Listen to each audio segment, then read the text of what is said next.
Wellness. ترک صدر رجب Tayyip Erdogan نے نیٹو کی رکنیت کے معاملے میں سویڈن کی مخالفت ترک کر دی ہے۔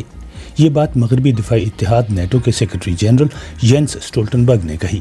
لتھوانیا کے دارالحکومت ویلنیس میں نیٹو کے سربراہی اجلاس سے ایک روز قبل اسٹولٹنبرگ نے یہ اعلان ترک صدر ایردوان اور سویڈش وزیر اعظم اولف کرسٹرسن سے ملاقات کے بعد کیا۔ انہوں نے اسے ایک تاریخی دن قرار دیا۔ صدر ایردوان اب سویڈن کی نیٹو میں شمولیت کے معاملے کو ترک پارلیمان میں بھیجیں گے۔ سویڈن کی درخواست کی توثیق کے لیے ترک پارلیمان سے منظوری لازمی ہے۔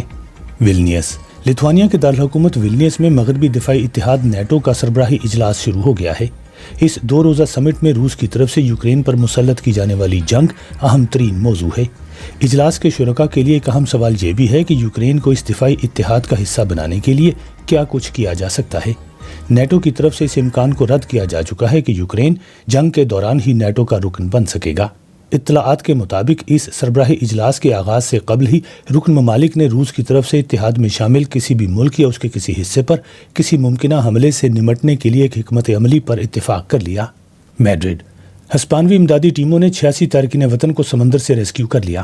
ان افراد کو ان 3 لاپتہ ہو جانے والی کشتیوں کی تلاش کے دوران بچایا گیا جو افریقہ سے تارکین وطن کو لے کر یورپ کے لیے روانہ ہوئی تھیں۔ ابھی یہ واضح نہیں کہ جن تارکین وطن کو بچایا گیا ہے وہ انہی 3 کشتیوں میں سے کسی کے مسافر تھے یا نہیں۔ ہسپانوی امدادی تنظیم کامینانڈو فرنٹیراس نے بتایا کہ جون کے آخری 2 ہفتوں کے دوران 3 کشتیاں سینیگال سے روانہ ہوئی تھیں، جن میں سے 2 پر قریب 60 جبکہ تیسری پر 200 افراد سوار تھے۔ برسلز۔ گزشتہ برس موسم گرما میں گرمی سے منسلک وجوہات کے سبب یورپ بھر میں 60,000 سے زائد ہلاکتیں ہوئیں۔ یہ بات ایک نئے طبی جائزے سے معلوم ہوئی ہے۔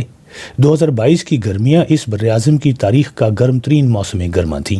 خاص طور پر 80 برس سے زائد کی عمر کی خواتین اس گرمی کا شکار ہوئیں۔ طبی جریدے نیچر میڈیسن کی ایک ریسرچ ٹیم کے مطابق جرمنی گرمی کے سبب ہلاکتوں کی تعداد کے اعتبار سے تیسرے نمبر پر رہا، جہاں 8,173 ہلاکتیں ہوئیں۔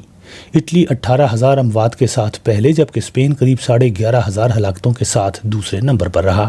یروشلم۔ اسرائیلی حکومت کے عدلیہ میں اصلاحات کے منصوبے کے خلاف ملک بھر میں مظاہرے کیے جا رہے ہیں۔ میڈیا رپورٹوں کے مطابق مظاہرین نے صبح کے وقت ملک بھر میں سڑکیں کچھ وقت کے لیے بلاک کر دیں۔ منتظمین کے مطابق آج دن بھر کے دوران بھی مختلف ریلیوں کا اہتمام کیا گیا ہے۔ اسرائیلی پارلیمان نے ملکی عدالتی نظام میں متنازع اصلاحات کا بل گزشتہ شب منظور کر لیا۔ اس بل کے مطابق سپریم کورٹ حکومت کے کسی بھی فیصلے کو نامناسب قرار نہیں دے سکے گی۔ ویلنیس۔ جرمنی کی طرف سے نیٹو سربراہی اجلاس کے دوران یوکرین کو 700 ملین یورو مالیت کے جنگی ساز و سامان اور آلات کی فراہمی کا اعلان متوقع ہے۔ جرمن خبررساں ادارے DPA نے یہ بات حکومتی ذرائع کے حوالے سے بتائی ہے۔ رواں برس مئی کے آخر تک جرمنی نے مجموعی طور پر 7.5 بلین یورو کی فوجی امداد یوکرین کو فراہم کرنے کا اعلان کیا تھا۔ اس طرح جرمنی امریکہ کے بعد یوکرین کی مدد کرنے والا دوسرا سب سے بڑا ملک بن گیا ہے۔ واشنگٹن۔ امریکہ کے جنوبی حصے میں 50 ملین سے زائد افراد کو آئندہ دنوں میں شدید گرمی کی لہر کا سامنا ہوگا۔ امریکی محکمہ موسمیات کے مطابق ملک کی جنوب مغربی ریاستوں کی فضا میں ہیٹ ڈوم یا گرمی کا ایک حلقہ سا بن گیا ہے، جس کی وجہ سے کیلیفورنیا، ایریزونا، نیواڈا اور نیو میکسیکو کے کچھ حصوں میں درجہ حرارت 37 ڈگری سینٹی گریڈ سے بھی بڑھ جائے گا۔ جنوبی اور وسطی کیلیفورنیا میں تو درجہ حرارت 44 ڈگری سینٹی گریڈ تک ہو جانے کی پیشگوئی کی گئی ہے۔